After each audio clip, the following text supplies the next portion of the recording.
तो जैसा कि लास्ट एपिसोड में हमने देखा था कि चिनपिंग अपने साथियों के साथ रेड कैंडल सिटी पहुंच चुका था। यहाँ डाउली डायनेस्टी के लोगों ने लियांग को खत्म करने के लिए पहले से ही प्लानिंग बना रखी थी, जिसमें कई सारे डेटीज भी शामिल हो गए थे। वहीं दूसरी तरफ लिन चिनपिंग को खत्म करने की कोशिश करने लगी, हालांकि एल्डर जू यानी कि लिन के फादर ऐसा नहीं चाहते थे। इसके बावजूद लिन ने अपने बाप को इमोशनली ब्लैकमेल करना शुरू कर दिया और कहने लगी कि अगर आप इसे नहीं मारोगे तो मैं अपनी जान दे दूंगी। अब आगे इस एपिसोड की शुरुआत में हम मास्टर जी शैंग की यंग फॉर्म देखते हैं, जो लियांग के पास आकर बताता है कि अब उसका पढ़ाई में बिल्कुल भी मन नहीं लगता और वो भी उसके साथ इस कल्टीवेशन की दुनिया को एक्सप्लोर करना चाहता है। वो भी लियांग जैसा बेफिक्रा बनना चाहता है और इस दुनिया की सबसे स्ट्रॉन्गेस्ट वाइन के मजे लेना चाहता है। यहाँ लियांग उसे प्यार से समझाने वाला होता है, मगर जी शैंग मना कर देता है और कहता है कि ऐसे सिर पर हाथ रखकर तुम मेरी हेयर स्टाइल खराब कर दोगे। तभी लियांग नोटिस करता है कि जी शैंग के मास्टर उनकी सारी बातें सुन रहे हैं।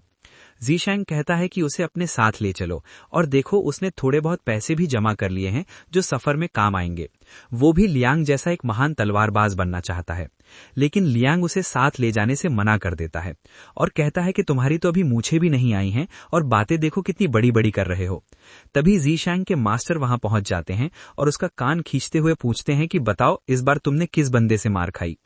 जी शैंग बताता है कि इस बार जैंग ने उस पर हाथ उठाया, जिस पर मास्टर कहते हैं कि जरूर वो तुम्हारे साथ आर्ग्यूमेंट में जीत नहीं पाया होगा, इसलिए गुस्से में तुम्हें पीट दिया। इस पर जी शैंग कहता है कि नहीं, उसने तो इस बार हार मान ली थी, लेकिन उसने ताना मारा कि मैं चाहे कितना भी नॉलेज गेन कर लूं, मैं कभी भी आपको सरपास नहीं कर पाऊंगा, और उसी बात को लेकर हम दोनों में मारपीट हो गई। वो कहता है कि मास्टर अब तो आप बूढ़े हो चुके हैं, लेकिन मैं काफी ज्यादा यंग हूं, तो एक दिन मैं जरूर आपको सरपास करूंगा, मगर जैंग मेरी बातों पर यकीन नहीं करता। वो ये भी कहता है कि वो एक जेंटलमैन बनना चाहता है, जिस पर मास्टर कहते हैं कि जेंटलमैन बनना बिल्कुल भी आसान नहीं है, तुम्हें शांत रहना सीखना होगा और ढेर सारी पढ़ाई और कस्टम्स सीखने पड़ेंगे। उनकी बातें सुनकर जी शैंग बोर हो जाता है। इधर लियांग सोचता है कि एक दिन जब तुम जवान हो जाओगे तब तुम्हारी ये जिद और ये बचपना तुम्हारे पास नहीं रहेगा। जिसे भी तुम अपना डिसाइपल बनाओगे, पता नहीं उसके पास तुम्हारे जैसा जज्बा और हिम्मत होगी या नहीं। भले ही इसमें कोई शक नहीं कि तुम्हारा डिसाइपल भी जेंटलमैन होगा, लेकिन उसका नेचर भी तुम्हारे जैसा केयरफ्री रहना चाहिए। इसके बाद सीन कट होकर हम लिन को देखते हैं, जो अपने फादर को मैनिपुलेट करते हुए चिनपिंग को मारने के लिए कह रही होती है, जिस वजह से एल्डर जू मजबूर होकर चिनपिंग पर अटैक करना शुरू कर देते हैं। मगर चिनपिंग बड़ी ही तेज रफ्तार से उनके हर एक अटैक को डॉज करता रहता है। हालांकि एल्डर जू के एक ही पंच में वो काफी पीछे पुश हो जाता है। अब चिनपिंग भी खामोश नहीं रहने वाला होता और कहता है कि सबको अपने डिसीजन लेने का पूरा अधिकार है, तुमने अपना रास्ता चुना और मैंने अपना। चिनपिंग की पावरफुल स्वॉर्ड इंटेंट को देखकर लिन और एल्डर जू दोनों ही काफी शॉक में आ जाते हैं। चिनपिंग की स्वॉर्ड एनर्जी लिन को मारना चाहती थी, लेकिन एल्डर जू बीच में आकर अपनी उस नाकारा बेटी को बचा लेते हैं। तभी गुस्से में चिनपिंग अपनी स्वॉर्ड को बुलावा भेजता है और उसकी पुकार सुनते ही वहां स्वॉर्ड एनर्जी का जलजला आ जाता है। अभी तक चिनपिंग ने हमला भी नहीं किया था, फिर भी उन दोनों को उस एनर्जी से काफी तकलीफ होने लगती है और चिनपिंग उन्हें मारने के बहुत करीब होता है। तभी लियांग वहां पहुंच जाता है और चिनपिंग को रिलैक्स करते हुए कहता है कि प्लीज अब थोड़ा शांत हो जाओ, तुम इन मामूली लोगों पर अपने हेवनली ट्रेजर को जाया नहीं कर सकते, इस मसले को मैं खुद हैंडल करूंगा। इसके बाद वो दोनों से कहता है कि हम सब एक प्यारी सी लविंग फैमिली बनकर ट्रैवल कर रहे थे, तो फाइटिंग करना या एक दूसरे को खत्म करना बिल्कुल भी सही नहीं है। तभी एल्डर जू लियांग पर अटैक करने वाला होता है, लेकिन लियांग अपनी हल्की सी ताकत से ही उसे पीछे पुश कर देता है। फिर वो लिन से कहता है कि तुम्हारे पास ली फैमिली के जितने भी टैलीज जमा हैं वे सब मेरे हवाले करो, और तुम्हारे पास जितने भी ट्रेजर्स हैं वे भी मुझे देने होंगे। लेकिन इतना सब देने के बावजूद यहां से आज सिर्फ एक ही बंदा जिंदा जाएगा, तो लिन बताओ तुम मरोगी या अपने बाप को मरने दोगी। ये सुनते ही एल्डर जू लियांग के सामने अपना सिर पटकना शुरू कर देता है और कहता है कि वो अपनी गलती की खातिर मरने को तैयार है, मगर प्लीज लिन को जिंदा छोड़ दीजिए और अपनी ब्लेड को गंदा मत कीजिए।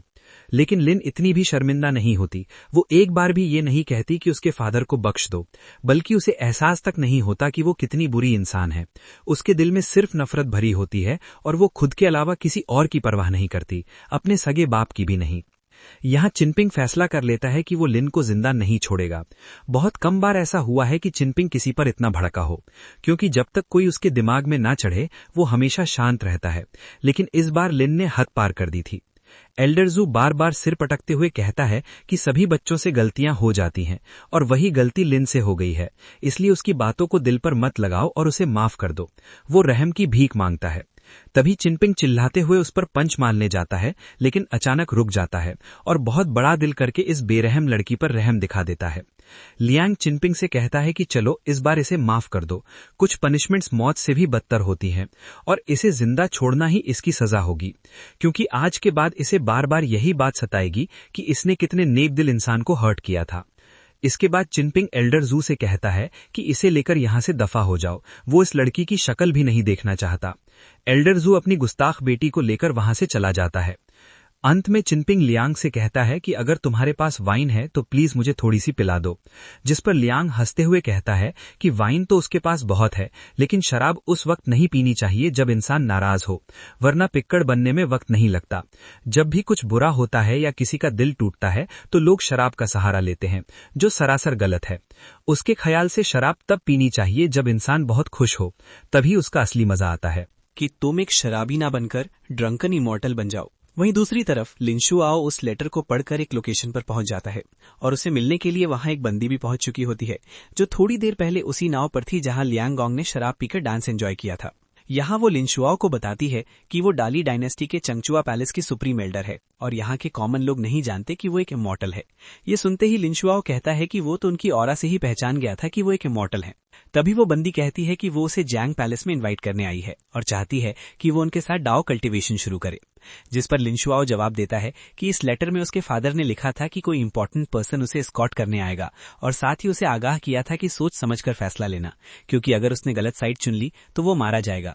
लेटर में यह भी लिखा था कि अगर वो मारा गया तो उसके फादर उसकी बॉडी कलेक्ट नहीं करेंगे, क्योंकि उनके हिसाब से मरे हुए बंदे पर ट्रैवलिंग का खर्चा करना पैसों की बर्बादी है। जिस पर वो बंदी कहती है कि उसके फादर की बातें भले ही हार्श लगे, लेकिन उनमें सच्चाई है, क्योंकि जब तक इंसान जिंदा है तभी तक उसका फायदा है। इसके बाद वो बंदी अपनी स्पिरिचुअल पावर से कई स्टेप्स फॉर्म करती है और लिनशुआओ से कहती है कि ये इमोर्टैलिटी का ब्रिज है, एक स्टेप आगे बढ़ाओगे तो आगे चलकर तुम्हें जरूर इमोर्टैलिटी हासिल होगी। इस पर लिनशुआओ का शुक्रिया अदा करते हुए कहता है कि इमॉर्टल मास्टर वो इस ऑफर के लिए दिल से शुक्रगुजार है, लेकिन वो यहाँ पर्सनली मिलने सिर्फ इसलिए आया था ताकि इस ऑफर को मना कर सके, क्योंकि ये काम वो खत भेजकर भी कर सकता था, मगर उसे वो तरीका रूड लगा। वो कहता है कि वो जानता है कि उसकी फैमिली डाली डायनेस्टी की वफादार है और उसी फैमिली में पैदा होने की वजह से उसे उनका सरनेम भी यूज करना पड़ेगा, लेकिन ये बात वो कभी बदल नहीं सकता। हालांकि वो किस रास्ते पर चलेगा इसका फैसला उसके फादर या उसके एंसेस्टर्स नहीं लेंगे। इतना कहते ही लिनशुआओ अपने फादर के लेटर और डाली डायनेस्टी के ऑफर को फाड़ देता है। उम्र में छोटा होने के बावजूद लिनशुआओ में इतने समझ होती है कि वो अपने फैसले खुद ले सके और वो बड़े ही पोलाइट अंदाज में उसे मॉर्टल को मना कर देता है, जिस पर वो बंदी कहती है कि उसने खुद ही अपना सुनहरा भविष्य बर्बाद कर लिया है और फिर वहां से चली जाती है। तभी लिनहो और बाओपिंग भागते हुए वहां पहुंचते हैं और बताते हैं कि उनके पीछे एक भूत पड़ा है और उन्हें बचा लो। वहीं दूसरी तरफ लियांगोंग चिनपिंग से कहता है कि इस सफर में उसने उसकी कई परीक्षाएं ली और जानबूझकर पाइथन को खत्म नहीं किया ताकि देख सके कि वो इस सिचुएशन को कैसे हैंडल करता है, और उसने उसे निराश नहीं किया। इस पर चिनपिंग पूछता है कि क्या लियांगोंग उन्हें छोड़कर जाना चाहता है, तो लियांगोंग बताता है कि अगर उसे कोई पसंद नहीं आता तो वो उसकी मदद नहीं करता, चाहे वो जिशांग का फेवरेट ही क्यों न हो। उसे लगा था कि शायद वो चिनपिंग को भी पसंद नहीं करेगा और अगर वो मर भी जाता तो उसे फर्क नहीं पड़ता। इस पर चिनपिंग पूछता है कि क्या वो जिशांग के क्लोज होने की वजह से उसकी फिक्र करता है। तभी लियांगोंग उसे बता देता है कि जिशांग मर चुका है। ये सुनते ही चिनपिंग रोने लगता है और कहता है कि वो जानता था कि लास्ट टाइम उनकी सोल उससे मिलने आई थी, लेकिन वो ये मानने की हिम्मत नहीं जुटा पाया कि वो अब इस दुनिया में नहीं है, और वो हमेशा उम्मीद लगाए बैठा था कि वो वापस आएंगे। आखिरकार वो उसके मास्टर थे। लियांगोंग उसे संभालते हुए कहता है कि वो भी जिशांग जैसा ही बेवकूफ है और उसे यही बात पसंद आई। उसने जानबूझकर ज्यादा मदद नहीं की क्योंकि वो उसे परखना चाहता था, क्योंकि इस कल्टीवेशन की दुनिया में लालच इंसानियत से बड़ा होता है। वो कहता है कि लिनशुआओ के पास अपॉर्चुनिटीज होंगी और लिनशु के पास टैलेंट है, लेकिन ये सब खरीदा जा सकता है। फिर भी उन बच्चों ने डाली डायनेस्टी को ज्वाइन नहीं किया और वे आगे भी उसके साथ ही रहेंगे, वही उसकी जर्नी में स्टेपिंग स्टोन्स बनेंगे। इस पर चिनपिंग कहता है कि लालच सब में होता है, लेकिन वो अपनी मेहनत से कमाए पैसों पर यकीन करता है और इस सफर से पहले उसके पास बहुत पैसा था। फिर भी वो सब छोड़कर बच्चों के साथ सुई डायनेस्टी जाना चाहता है ताकि अपने मास्टर से किया वादा पूरा कर सके। मगर उसे डर है कि कहीं वो मिशन में फेल ना हो जाए और बच्चों की हिफाजत ना कर पाने पर जिशांग उससे नाराज हो जाएंगे। इस पर लियांगोंग उसके सिर पर हाथ रखकर कहता है कि ये काम उससे बेहतर कोई नहीं कर सकता और खुद को मस्त मौला बताते हुए कहता है कि उसे ज्यादा सीरियस रहना सूट नहीं करता। लेकिन चिनपिंग की जिद जिशांग को पसंद थी और उसकी एबिलिटीज उसने परख ली हैं, इसलिए अब उनके रास्ते अलग होंगे। वो उसे सलाह देता है कि हमेशा सिर ऊंचा रखना, अपने उसूलों से समझौता मत करना और जिंदा रहना, क्योंकि उम्मीदें तभी तक रहती हैं। वो कुछ साल पहले के एक यंग लड़के का जिक्र करता है जो उसके साथ मार्शल वर्ल्ड घूमना चाहता था, लेकिन उसने उसे मना कर दिया क्योंकि ये दुनिया बेरहम है और तलवारों से ज्यादा किताबें जरूरी हैं। और उसी तरह वो चिनपिंग को भी सलाह देता है कि सिर्फ फिस्ट नहीं बल्कि तलवारबाजी पर ध्यान दे। तभी सभी बच्चे घबराए हुए पहुंचते हैं और बताते हैं कि उनके पीछे घोस्ट है। वहीं दिल्ली डायनेस्टी की विशाल आर्मी रेड कैंडल सिटी में एंटर कर चुकी होती है और कई पावरफुल ड्यूटीज लियांगोंग को खत्म करने के लिए बुलाई जाती हैं। लोग कहते हैं कि मास्टर शिलोंग ने अभी तक तलवार क्यों नहीं निकाली। तभी ली छत पर कूदते हुए आता है और कहता है कि मास्टर शिलोंग का इंतजार नहीं करना चाहिए क्योंकि वो मिलिट्री सिलेक्शन डिपार्टमेंट का चीफ है और लियांगोंग को मारना उसके लिए आसान होगा। जिस पर चंगचुआ पैलेस का एल्डर उसे ओवर कॉन्फिडेंस न दिखाने की सलाह देता है। ली कहता है कि वो चाहता है लियांगोंग पावरफुल हो ताकि मजा आए। तभी एक घोस्ट लियांगोंग के सामने आता है और लिनहो डर जाता है क्योंकि घोस्ट उसे ही घूर रहा होता है। वो चिनपिंग से पूछता है कि क्या ये उसका दुश्मन है और घोस्ट से कहता है कि पहले लियांगोंग का शिकार करे ताकि वो भाग सके, जिस पर लियांगोंग उसे सीधे घोस्ट की तरफ फेंक देता है। घोस्ट उसे गोद में उठा लेता है और लिनहो बेहोशी का नाटक करता है। तब लियांगोंग बताता है कि ये इन स्पिरिट है जो कल्टीवेशन कर चुका है और किसी ने इसे बच्चों की सुरक्षा के लिए भेजा है। वो स्पिरिट से कहता है कि बच्चों को दिल्ली बॉर्डर के एफओ पास तक पहुंचाना उसकी जिम्मेदारी है। जिस पर स्पिरिट पूछता है कि बिना ओरिजिन जाने वो उस पर भरोसा क्यों कर रहा है, तो लियांगोंग कहता है कि वो पहचानने में गलती नहीं करता और राइटियस पाथ का फॉलोअर बताता है।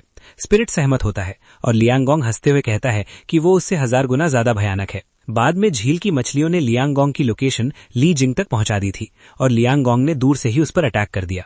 उसकी फिश को पकड़कर लिनहो की वाटरफॉल बुक में ऐड कर दिया और लिन शुआओ को एक टैलिस्मन देते हुए कहा कि अच्छे से पढ़ाई करना और इसे जाया मत करना। फिर सभी मेन गेट की तरफ रवाना होते हैं और लियांगोंग मजाक में पूछता है कि किसे उसका गधा चाहिए, जिस पर लिनहो पूछता है कि क्या वो मरने वाला है और उसके ट्रेजर्स मांग लेता है। लियांगोंग हंसकर कहता है कि इतनी आसानी से पीछा नहीं छूटेगा और जैसे ही दरवाजा खुलता है सामने दिल्ली डायनेस्टी की आर्मी खड़ी होती है। लियांगोंग मुस्कुराते हुए कहता है कि वो यहाँ एक पैगाम देने आया है क्योंकि वो जिशांग की तरह दिल्ली डायनेस्टी को नजरअंदाज नहीं करेगा बल्कि करारा जवाब देगा। सैनिक उस पर तीर तान देते हैं और लियांगोंग चिनपिंग को याद दिलाता है कि पाइछन से लड़ते वक्त उसने अपनी स्वॉर्ड इंटेंट यूज की थी जिससे उसकी एनर्जी कम हो गई, इसलिए वो उसे 18 स्टॉप ब्रीदिंग नाम की एक स्पेशल टेक्निक सिखाने वाला है ताकि उसकी एनर्जी रिकवर हो सके। और इसी के साथ हमें दिल्ली डायनेस्टी का महल दिखाया जाता है जहां भारी फौज तैनात होती है। साथ ही साथ हम डाली के एम्परर को भी देख पाते हैं जहां उसका छोटा भाई जैंग उसे बताता है कि चिनपिंग के साथ वेजिन नाम का एक बंदा आने वाला था, मगर उसके ओरिजिन के बारे में कोई जानकारी हासिल नहीं हो पाई है। कुछ लोग कह रहे थे कि उसका नाम वेजिन नहीं बल्कि लियांगजी है और ये बंदा 12वें रियल्म का एक बेहद ही खतरनाक फिगर माना जाता है, इसलिए उसके साथ पंगे लेना ठीक नहीं होगा। लेकिन एम्परर कहता है कि जैंग बेवजह परेशान हो रहा है क्योंकि उनके पास व्हाइट जेड जैसा नेशनल प्रोटेक्टिंग ट्रेजर है जिसकी मौजूदगी में कोई चाहकर भी उन्हें नुकसान नहीं पहुंचा सकता। वहीं दूसरी तरफ लियांगजी चिनपिंग से कहता है कि इस मुकाबले को ध्यान से ऑब्जर्व करना क्योंकि वो अपनी हर एक मूव की जानकारी उसे देता रहेगा।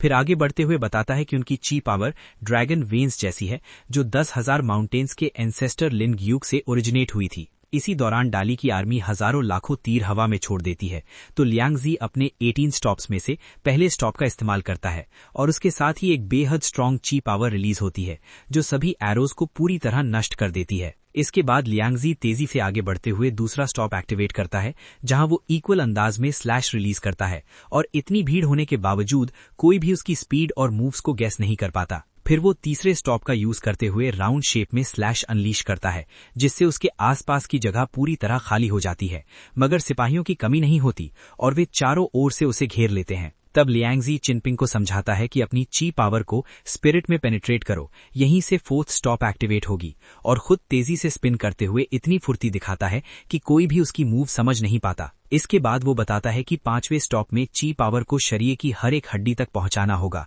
और जब ये पावर सीने में पहुंचेगी तो पानी जैसी महसूस होगी। फिर धीरे धीरे अपना स्वॉर्ड इंटेंट रिलीज करेगी और तभी छठा स्टॉप एक्टिवेट होगा। चिनपिंग उसकी हर बात को ध्यान से सुनते हुए अपने माइंड में ही इन स्टॉप्स की प्रैक्टिस करने लगता है। लियांगजी सिपाहियों को मारते हुए समझाता है कि जब ची पावर कोर तक पहुंचेगी तो ऐसा लगेगा जैसे खून उबल रहा हो और उसी वक्त 7वां स्टॉप परफॉर्म होगा। तभी सिपाही एक साथ स्पीयर से हमला करते हैं, जिसे लियांगजी अपनी बैम्बू स्वॉर्ड से रोकते हुए बताता है कि ची पावर को वेस्ट तक ले जाकर स्पिन करो, यही 8वां स्टॉप है। और फिर वो राउंड स्लैशेस रिलीज कर सभी को खत्म कर देता है। इसी तरह वो चिनपिंग को ची पावर सर्कुलेट करने और सही समय पर सही स्टॉप यूज करने का पूरा तरीका सिखा देता है।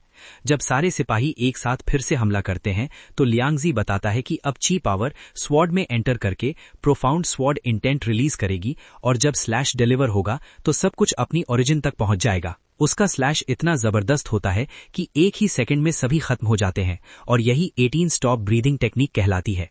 इस मूव को देखकर चिनपिंग बेहद इंप्रेस हो जाता है और मैदान में लियांगजी के अलावा कोई भी जिंदा नहीं बचता। इसके बाद लियांगजी बाकी डीटीज को भी चैलेंज करता है और कहता है कि उसके पास ज्यादा वक्त नहीं है, इसलिए वे सब एक साथ हमला करें, जिस पर एक डीटी अपना धर्मा फॉर्म समन करता है और कहता है कि वो अपनी कल्टीवेशन दाव पर लगाकर लियांगजी को मारेगा, मगर लियांगजी एक ही स्लैश में उसके धर्मा फॉर्म की धज्जियां उड़ा देता है। बाकी डीटीज भी अपनी पावर्स एक्टिवेट कर हमला करती हैं, लेकिन लियांगजी उन्हें डॉज करते हुए सीधे चैंगचिन पैलेस की लेडी के पास पहुंचता है और कहता है कि उसने उसकी बोट पर वाइन पी थी, इसलिए वो उसे ज्यादा परेशान नहीं करेगा। फिर वो लियू की तरफ बढ़ता है।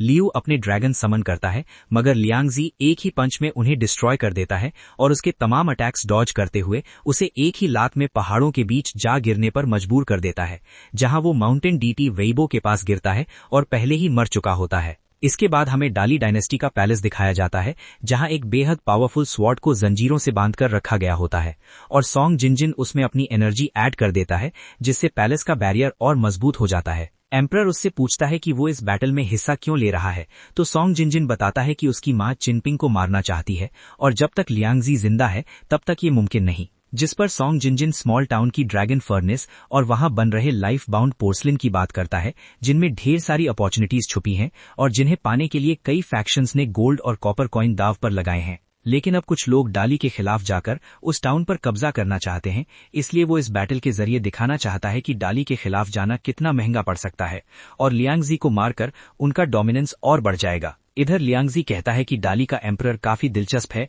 और उससे मिलना जरूरी होगा।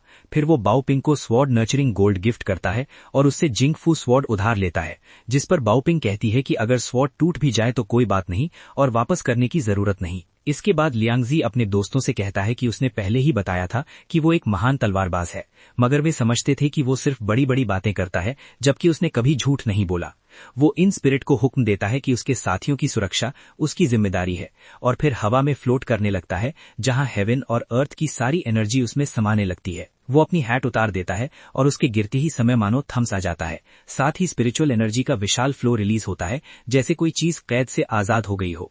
लियांगजी बताता है कि उसकी हैट उसकी कल्टीवेशन को सप्रेस रखती थी और अब हटते ही उसकी कल्टीवेशन तेजी से रिकवर होगी, लेकिन शायद वो अब इस मार्शल वर्ल्ड में ज्यादा देर तक नहीं रुक पाएगा, इसलिए अलविदा कहने का वक्त आ गया है। ये सुनकर लिनह्यू रोते हुए कहता है कि वो उसे छोड़कर ना जाए और वादा करता है कि आगे से गालियां नहीं देगा, जिससे लियांगजी इमोशनल हो जाता है और कहता है कि कल्टीवेशन की जर्नी में भले ही हम हजारों साल जिए, लेकिन अपनों के साथ बिताए पल बहुत कम होते हैं और जिंदगी में लॉस, एज, सिकनेस और मौत से गुजरना पड़ता है, इसलिए मजबूत बनने के लिए मजबूत लोगों से मुकाबला जरूरी है। वो कहता है कि कमजोरों को कुचलकर कोई ताकतवर नहीं बनता और वो खुद सबसे स्ट्रांग लोगों से लड़ने जा रहा है। फिर चिनपिंग से कहता है कि वो ज्यादा सीरियस रहता है, इसलिए कभी कभार खुलकर हंस भी करे, जिस पर चिनपिंग मुस्कुरा देता है।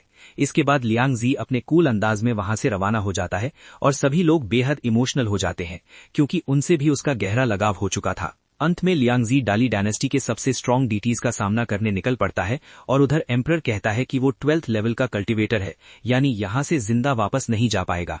और इसी के साथ एपिसोड यही खत्म हो जाता है। Thank you so much for watching. Bye bye.